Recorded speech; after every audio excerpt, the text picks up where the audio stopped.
Internally, I said to Valerie, I was like, I don't remember that because they're so specific, these characters. I don't know what the fans are saying. Maybe they have a different idea about a redhead. Maybe they want something. I know, and I'm no white hair. Thank you so much. hi. I feel like internally I'm screaming because I did the Doctor Who room earlier and Jodie was lovely, and then seeing you here, it's just lovely.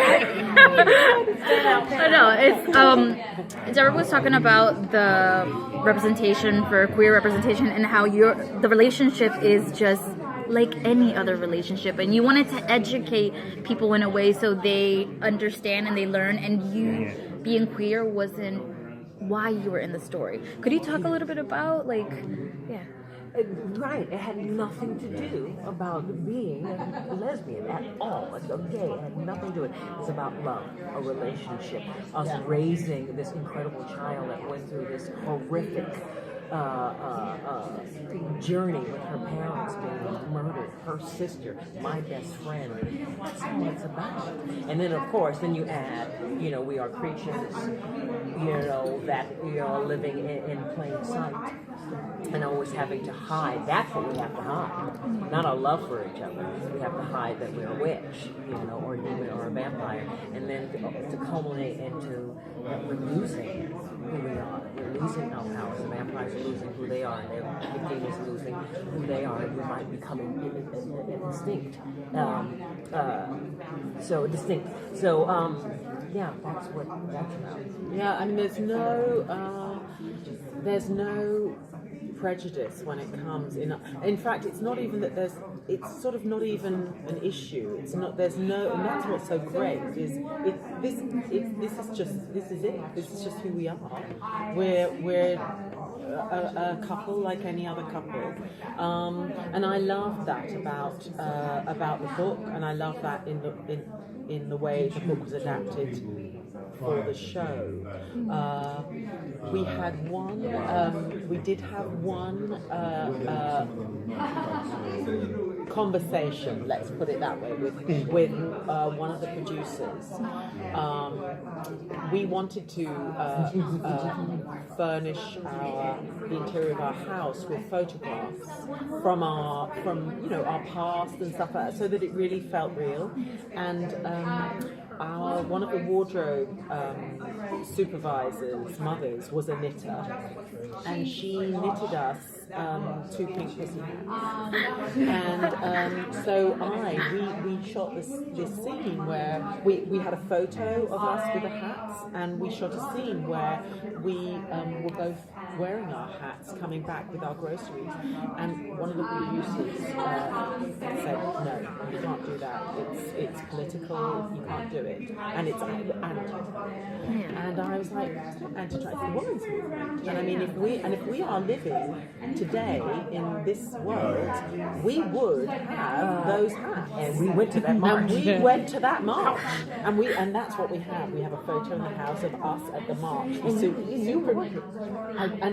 I did, because Deborah, I went to Deborah and I said, come on, and she was like, absolutely, you'd have those hats, you wear those hats. And then Jane Tranter said, totally, you wear that hat. And so I'm wearing that.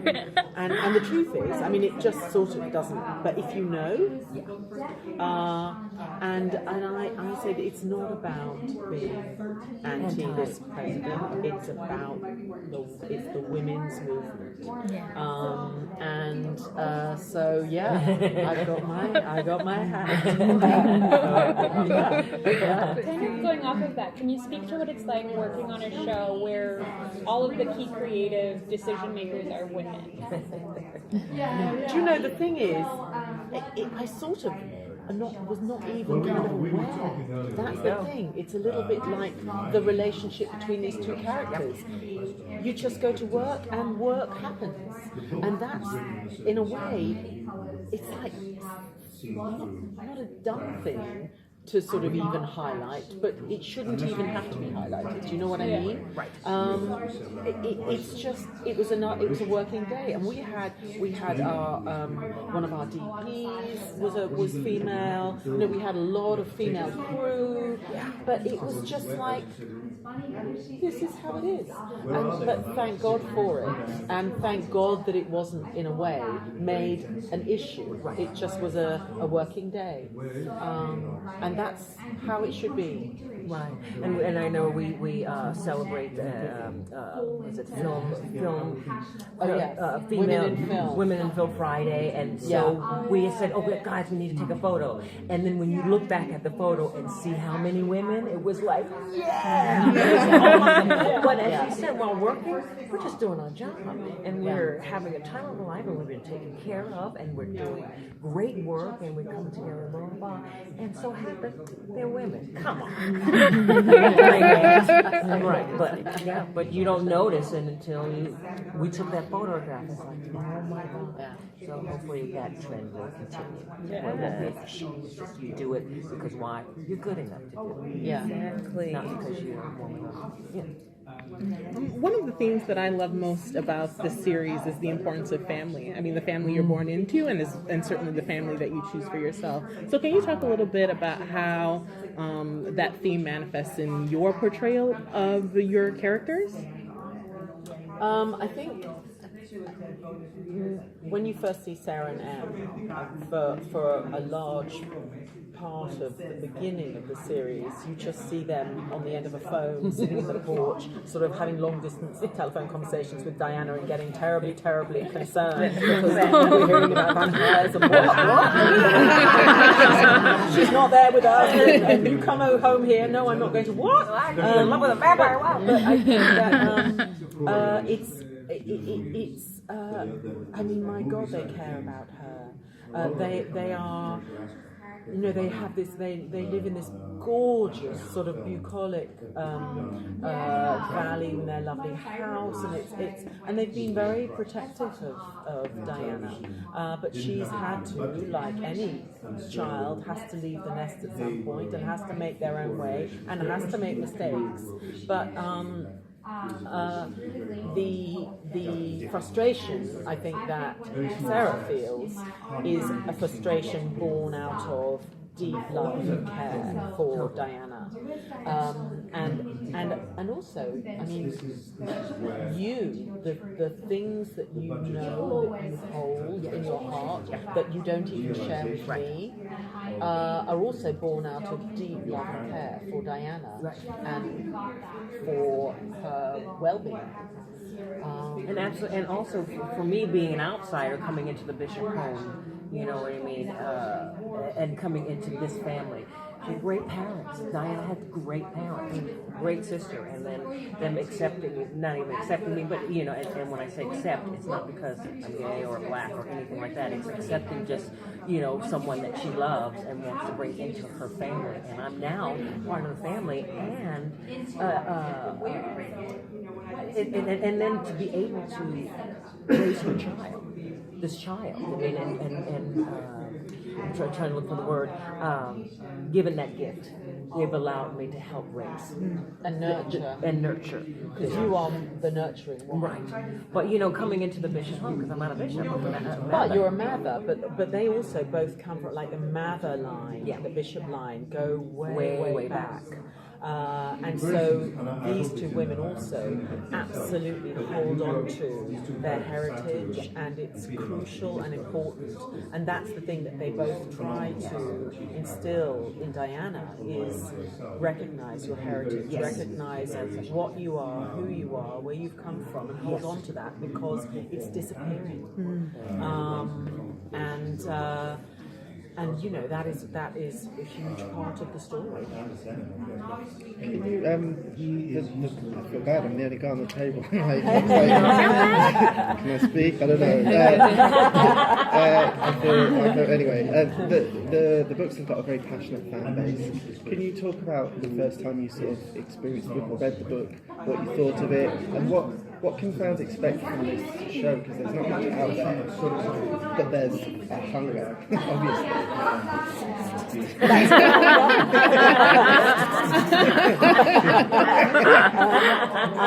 I didn't know the books. After I accepted the role on the strength of the adaptations, the script adaptations, I then started to read the first novel, and we've both talked about that and say, I mean, it's absolutely integral. You have to read the book because the book actually then really informs you as an actor and gives you all of that background and gives you all of the texture that you can call upon when you're creating a role. But I have, because I'm not very good at social media or anything, I have no idea about that.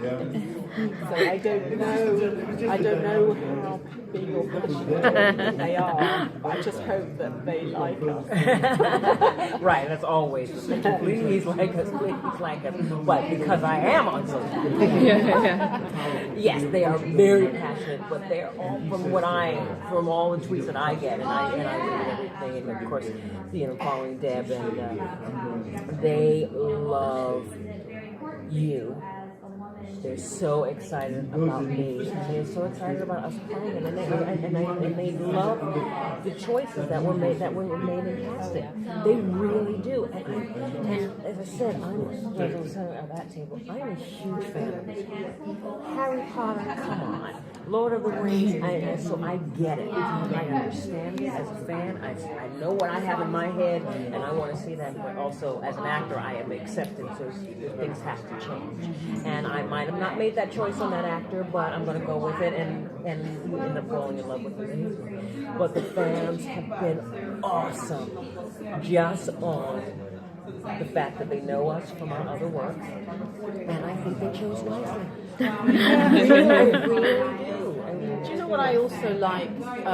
Just having watched we've seen the first 4 episodes. We've seen the sort of I mean, they still have work to do on them, but we've been given the opportunity to look at them.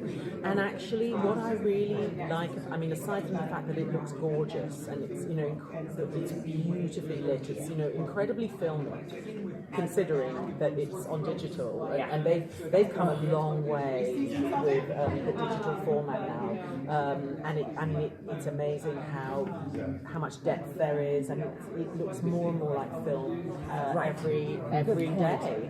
But also, I just think we actually all look real. We look normal. We don't look sort of glossy, overmade. I mean, particularly, let's say, Teresa and Matthew. I mean, they're beautiful, they're gorgeous, but they sort of look like real people, not like sort of Hollywood celebrities playing these people. So I think it helps to really root the show. Because we're all, you can see all of not just our character flaws, but sort of just we are who we are physically, and I think that's really good for the show. I do too.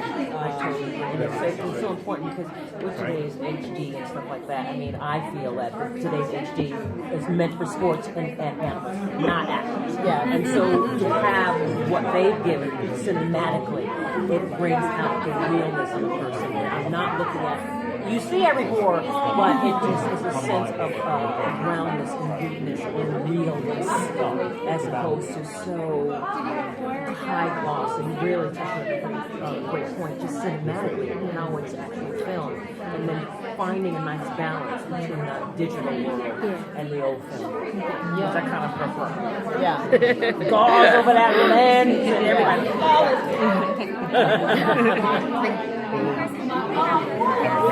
That's okay.